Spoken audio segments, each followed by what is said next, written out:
Frères et sœurs, bonjour. Ce mercredi de la dernière semaine du temps ordinaire, nous sommes au début du 15e chapitre de l'Apocalypse.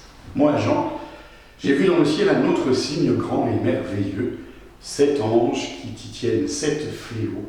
Ce sont les derniers, puisque s'achève avec eux la fureur de Dieu. J'ai vu comme une mer de cristal mêlée de feu, et ceux qui sont victorieux de la bête, de son image, du chiffre qui correspond à son nom, ils se tiennent debout sur cette mer de cristal. Ils ont en main les cithars de Dieu, ils chantent le cantique de Moïse, serviteur de Dieu, et le cantique de l'agneau. Ils disent « Grandes, merveilleuses tes œuvres, Seigneur, Dieu souverain de l'univers. Ils sont justes, ils sont vrais tes chemins, roi des nations. Qui ne te craindrait, Seigneur, à ton nom, qui ne rendrait gloire? Oui, toi seul es saint. Oui, toutes les nations viendront et se prosterneront devant toi. Oui, ils sont manifestés tes jugements. »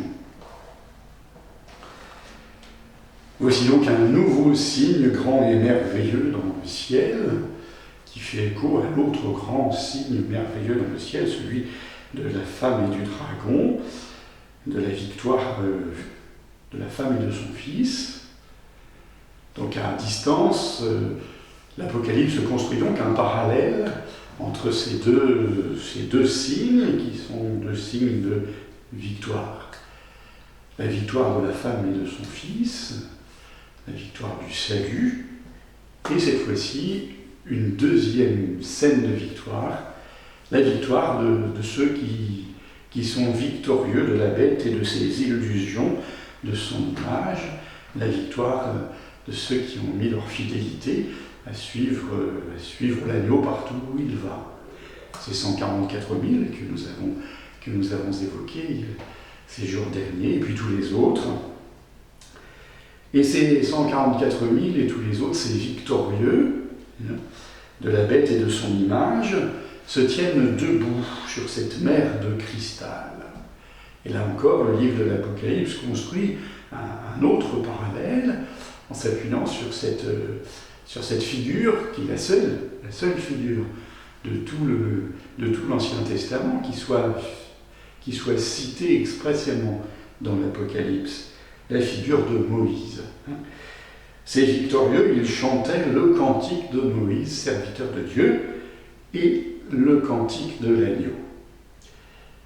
Nous avons vu que les 144 000 qui entourent l'agneau, c'est le nouveau peuple de Dieu, c'est l'Église victorieuse. Eh bien, les victorieux, que ce nouveau signe présente, là, qui se tiennent debout, font écho, bien sûr, à une autre mer, à laquelle le peuple d'Israël traverse debout.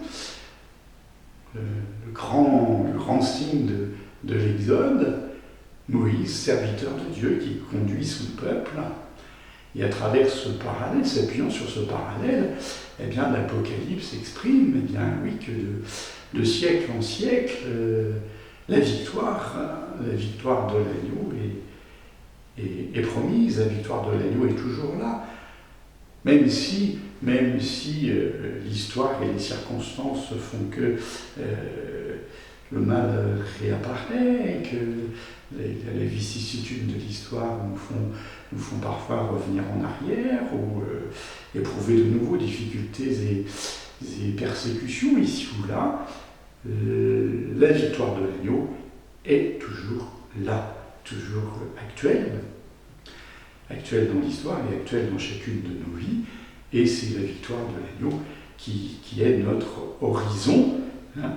Ce sont les derniers, ces 7 anges et leurs 7 fléaux, ce sont les derniers, avec eux s'achève la fureur de Dieu, et les victorieux peuvent chanter le cantique de l'Alliance, le cantique de Moïse, serviteur de Dieu, et le cantique de l'agneau, qui n'en font qu'un.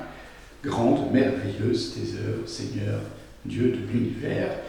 Et comme Moïse avait entonné son chant de victoire après la traversée de la mer, eh bien les victorieux debout sur cette mer de cristal chantent eux aussi la victoire de l'agneau, la victoire de l'amour de Dieu. À bientôt.